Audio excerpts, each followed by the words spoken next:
Google Classroom, ya kalian buka yang filenya statistik inferensial, pengujian hipotesa persyaratan analisis ya. Oke, kita lanjutkan saja. Bismillahirrahmanirrahim. Assalamualaikum warahmatullahi wabarakatuh. Selamat pagi, salam sejahtera untuk kita semuanya. Ya, hari ini kita sudah masuk ke materi yang keempat. Jadi mohon maaf ya kalau saya tidak maksimal, tapi karena saya sering nggak masuk ya. Sebenarnya saya lagi ada di posisi di bis ya, lagi ada perjalanan dari Cirebon, tapi ya sudahlah, nggak apa-apa. Daripada saya sering nggak masuk ya. Oke, bahasan hari ini kita akan mendiskusikan tentang statistik inferensial. Jadi sebelumnya saya sudah jelaskan apa itu statistik inferensial, ya, inferensi yang kalian kemarin pelajari sekalipun secara singkat umum ya. Pak, maaf, suara Bapak di saya kecil, Pak. Oh, gitu. Ini sudah besar belum? Coba sekali lagi, Pak. Maaf, Pak. Sebentar, kenapa ya kecil ya? Iya, masih kecil, Pak. Sebentar.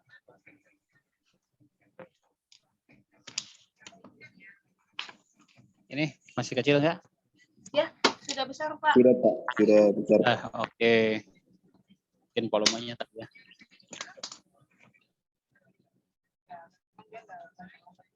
Ya, statistik inferensial. Jadi minggu depan saya sudah jelaskan bahwa statistik itu ada dua yang kita pelajari, yaitu statistik deskriptif dan statistik inferensial. Statistik deskriptif tujuannya hanya untuk memanakan data saja, mengambil informasi dari sebuah data mentah ya. Kemudian dideskripsikan secara visual maupun secara variasi nilai-nilai. Nah, sekarang kita akan belajar statistik inferensial. Inferensi mengambil sebuah keputusan ya dari hasil statistik ini, karena mungkin masih ingat kalian ya kemarin bahwa statistik itu bekerja dalam sampel, yang sampel ini diambil daripada populasi. Nah, hasil perhitungan di sampel digeneralisasi ke populasi. Nah, menginferensi itu mengambil sebuah keputusan ya. Sudah diambil keputusan dari sampel dan diberlakukan secara umum ke populasi. Ya. Menginferensial itu biasanya digunakan untuk pengujian hipotesis, baik secara hipotesis yang statistik yang parametrik maupun yang non parametrik. Hipo artinya sementara, tesis kebenaran. Kenapa disebut dengan hipotesis? Karena kebenaran yang diambil atau dianggap sebuah kebenaran itu baru sementara karena diambil dari teori gitu ya. Nah, teori ini akan dibuktikan secara empirik ke lapangan. Nah, ke lapangan untuk pengujian data dikumpulkan, diolah secara statistik. Nah, kalau informasi hasil statistik itu dibandingkan dengan teori, ternyata teruji, maka hipotesis diterima. Ya. Kalau tidak sama ya, berbeda kesimpulannya, berarti hipotesis ditolak gitu ya. Jadi sekali lagi, statistik itu alat untuk membantu untuk pengujian hipotesis atau yang sifatnya kebenaran sementara itu dibuktikan secara empirik. Ini sudah dipelajari kemarin ya. Jadi ya, ada sebuah generalisasi populasi, kemudian diambil sebuah sampel. Nah, perhitungan sampel ini saya selesaikan di sampel, hasilnya dijelaskan ke populasi. Oke, ini sudah kemarin ya, sudah dibahas sampling. Nah, mungkin ini peran sampel. Sampel itu sekali lagi bagian daripada populasi yang mempunyai representasi, artinya mewakili daripada populasi. Seberapa besar secara teoretik sampel itu bisa mewakili populasi kalau dilakukan tadi ya, ada dua teknik, ada yang probability, ada yang non probability, itu secara teoretik ya. Jadi secara teori sampel ini harus mewakili populasi dengan cara apa? Probability ya. Pada sudah dibahas, yaitu tergantung karakteristik dari populasi, bisa single random sampling, bisa stratified, mungkin proporsional atau cluster atau yang gabungan. Nah, itu tergantung karakteristik daripada si populasi tersebut samplingnya.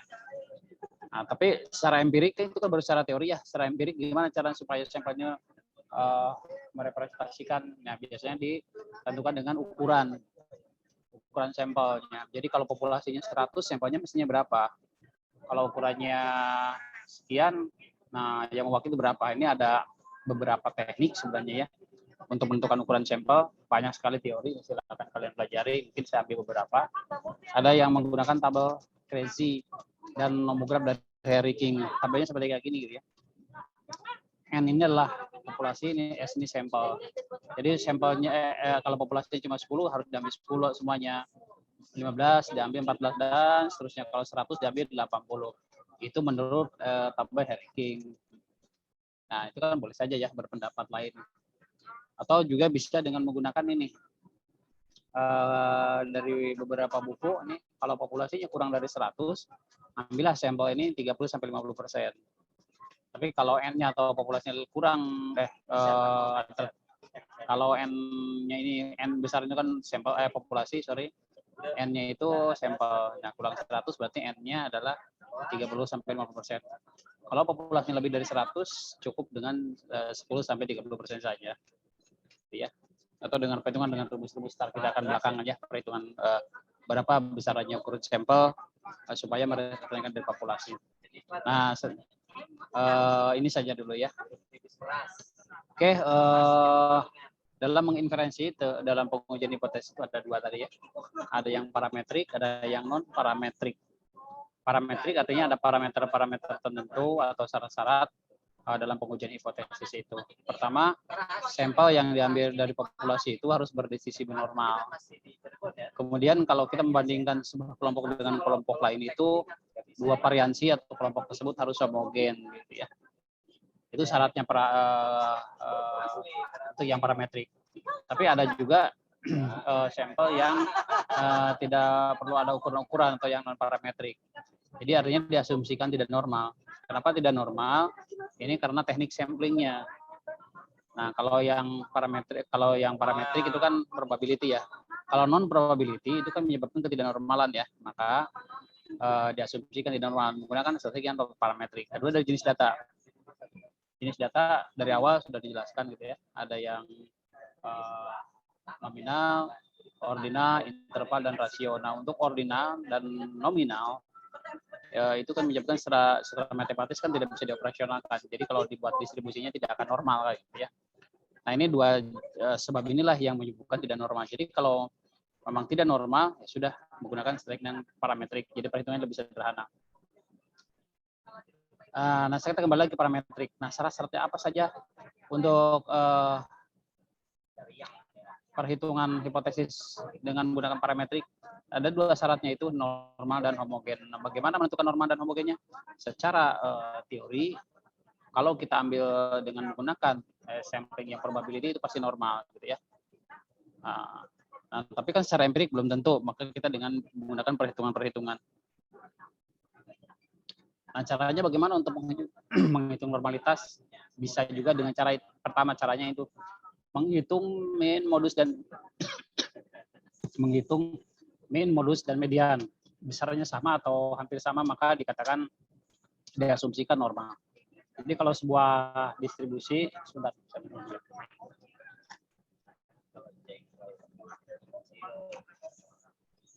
jadi sebuah distribusi atau kelompok sampel, kita hitung saja mean, modus, dan mediannya.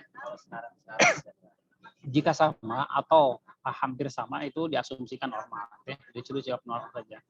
Tapi itu kan tidak akurat ya kalau hanya berbicara asumsi. Nah, bisa juga dengan menggunakan kertas peluang. Nah, kertas peluang, jadi data pertama disusun dalam distribusi kumulatif kurang dari. Nah, ya, jadi dari frekuensi yang tertinggi ke yang terbesar, ke yang tertinggi ke yang terendah. Kemudian letakkan data kurang dari pada kertas peluang secara horizontal. Kemudian hubungkan titik-titik yang telah dibuat. Nah, jika membentuk garis lurus, berarti distribusi normal. Jadi kayak gini nih. Nah, itu ya. Dibuat, ini ada sebuah distribusi, kemudian berikan ini frekuensi absolutnya, dibuatkan frekuensi kumulatifnya dari yang terendah ke yang tertinggi itu ya. Kumulatifkan 1 tambah 67, 6 tambah 9, sorry. 1 tambah 67, 7 tambah 9, 16, 16 tambah 3, 14, sampai ini frekuensi 150. Nah, kalau dibuat frekuensi relatif seperti ini gitu ya. Nah, kalau dibuatkan tabelnya dihubung-hubungkan ini frekuensi dengan datanya tadi ya, ini akan membentuk garis lurus. Nah, kalau membentuk garis lurus itu dikatakan berdistribusi normal. Nah, itu kriteria cara yang kedua. Nah, ini juga agak kurang akurat gitu ya. Nah, ada juga perhitungan-perhitungan lain. Sorry.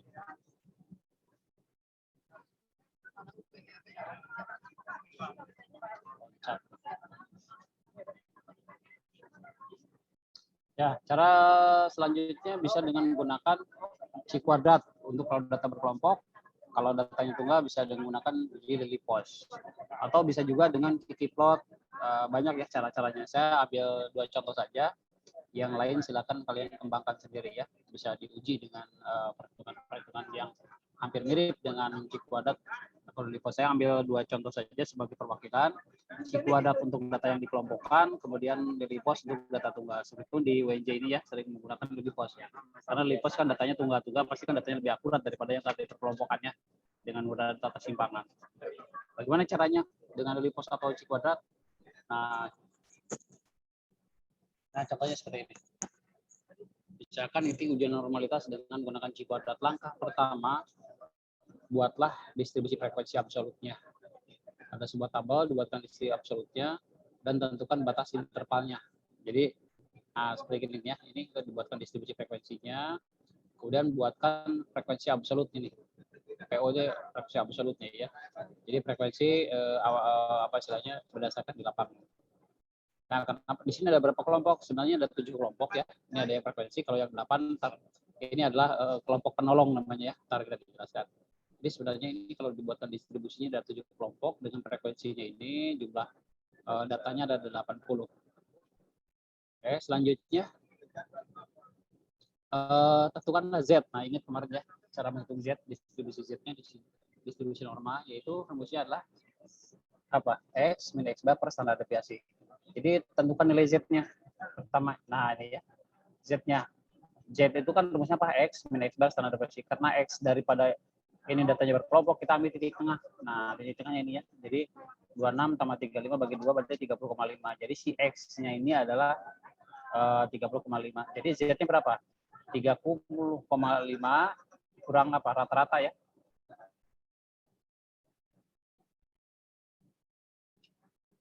Nah, jadi rumusnya apa Z itu kemarin? Z sama dengan sampai. Aduh, ini nggak pakai mouse ya, sorry, pernah di bis ya. Ini lambat. Kalau harusnya pakai itu ya pensil. X min X bar per standar deviasi. Gitu aja lah, S aja lah. Gitu. Nah, berarti X ya adalah ini 30,5 kurang rata-rata ada 75,88 dibagi 14,18. Hasilnya negatif 3,20. Ya, selanjutnya dihitung peluang Z-nya atau FZ ini peluangnya. Caranya gimana? Ya kemarin itu. Ya dengan lihat tabelnya tadi. Ya, kalau Z-nya negatif berarti kan sebelah kiri 0 ya. Kalau sebelah kiri 0 berarti ini 0,5 dikurangi tabel Z. Aduh. Nih, kalau Z negatif, ingat nih yang harus kalian perhatikan. Nah, jika Z-nya ini negatif, maka untuk menghitung FZ-nya, nah kita jelas. Maka FZ-nya adalah FZ. Nah, berarti karena ada sebelah kiri 0, berarti berapa? 0,5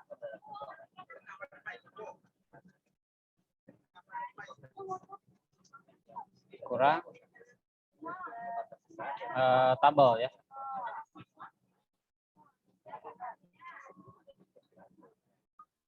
Lambat ya. Tabel aja lah. Nah, contoh di sini FZ-nya. Coba FZ negatif 320 berarti kan tabelnya berapa? Nah, dilihat di tabel Z. Masih ingat kemarin kan ya, tabel Z itu selama hitungnya? Jadi 30,5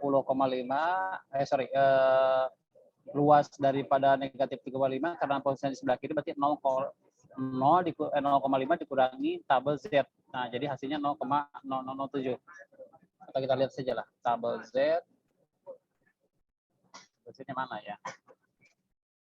Saya stop dulu. Saya buka dulu tabel Z.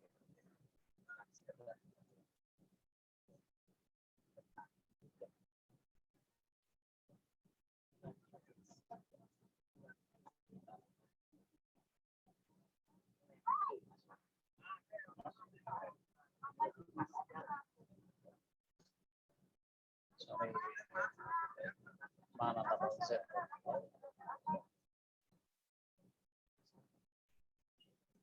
Nah, ini tabel Z.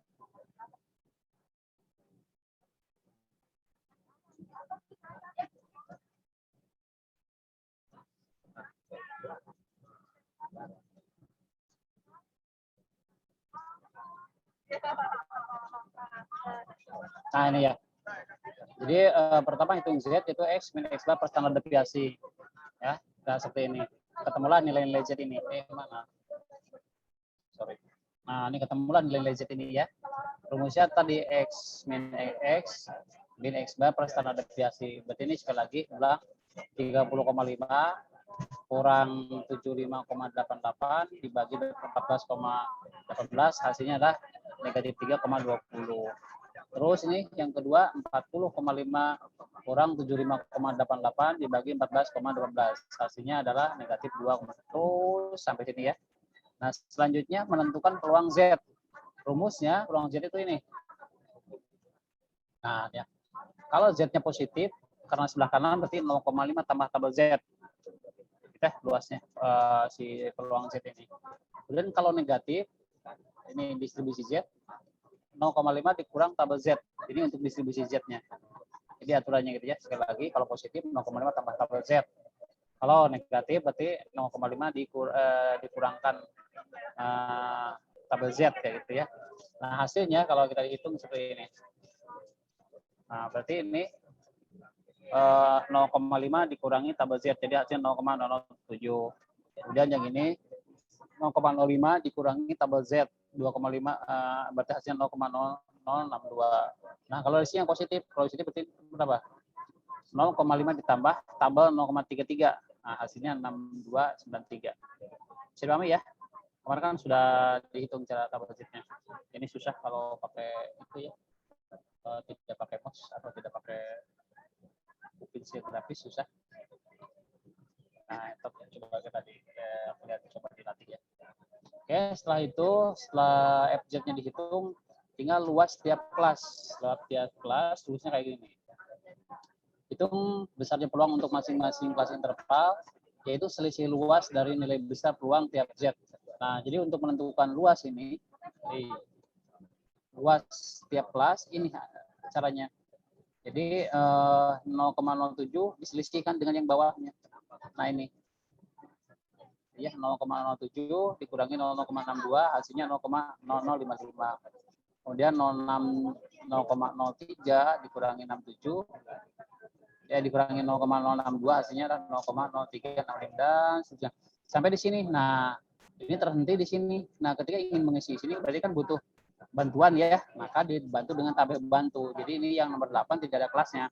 Ini hanya tabel bantu saja sehingga bisa ini mengurangkan untuk mengisi ini.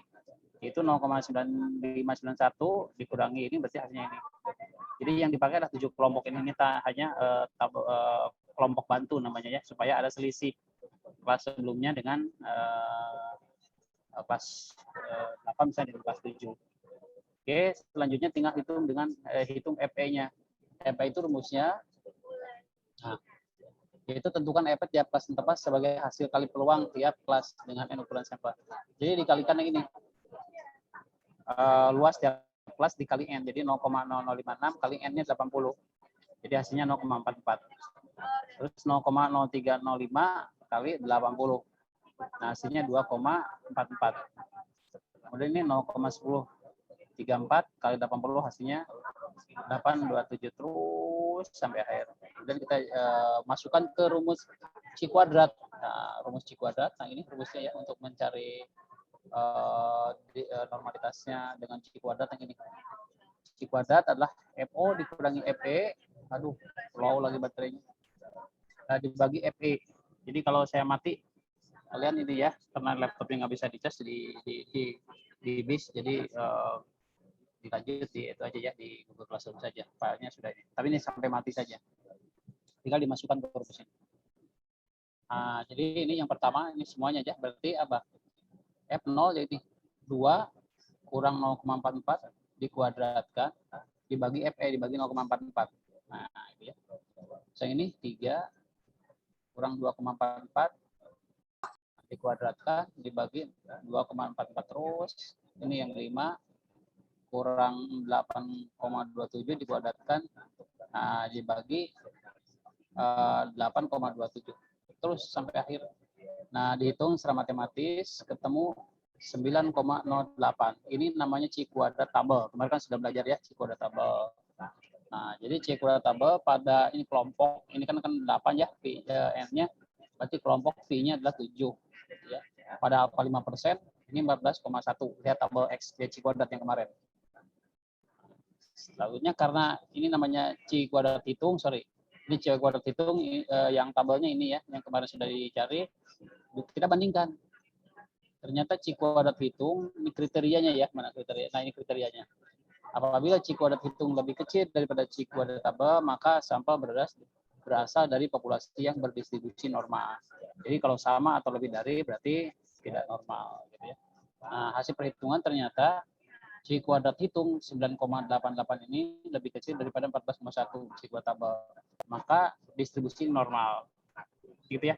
Jadi ini cara perhitungan normalitas secara empirik dengan menggunakan C kuadrat. Itu cara pertama untuk menguji normalitas. Artinya ini data dikelompokkan dulu, gitu ya. Nah, bagaimana kita tidak mengelompokkan, tapi dengan data tunggal bisa dengan cara ini ada tabel-tabelnya, saya nyari-nyari. Nah, dengan Lilipos. Nah, sama kita cari distribusi Z dulu.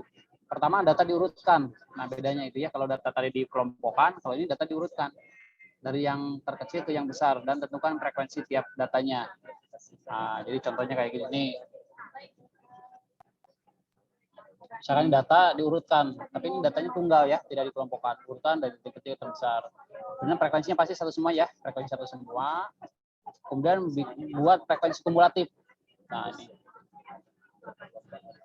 Buat frekuensi kumulatifnya. Kemudian tentukan FZ-nya. Sama caranya ya.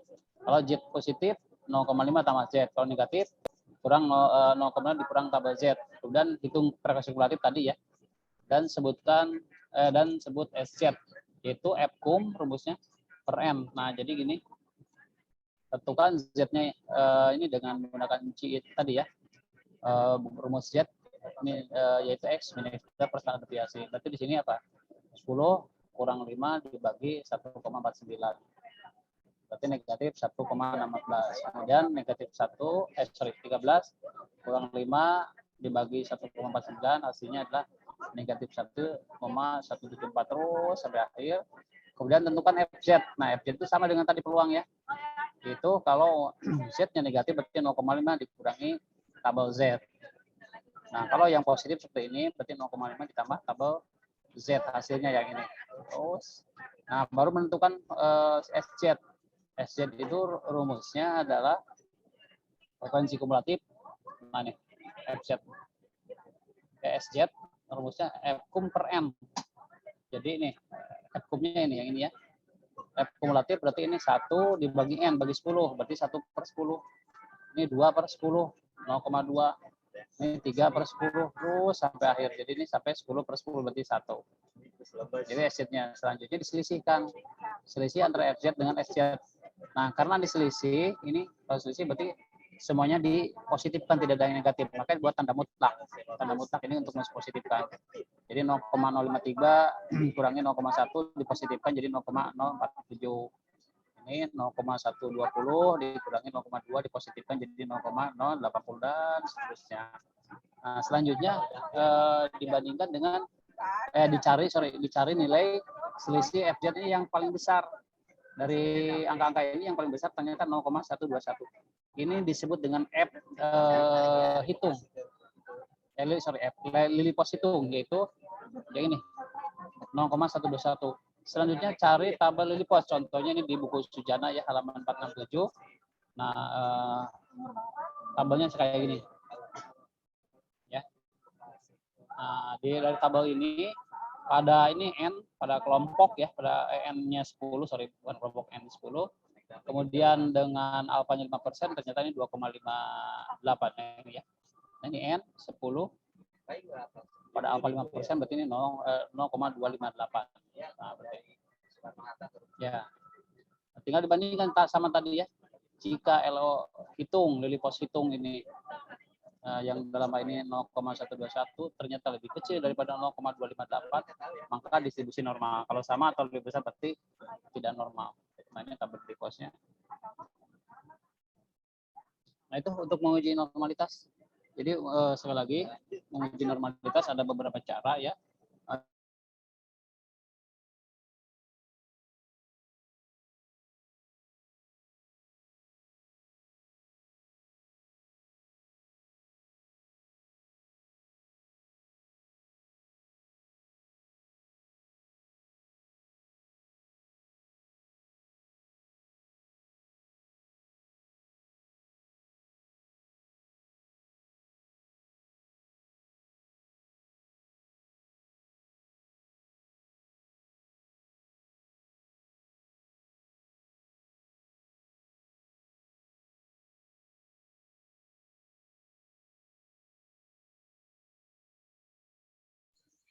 Maaf Pak Dudung. Oh, oke, sinyal Pak Dudung lagi jelek ya teman-teman.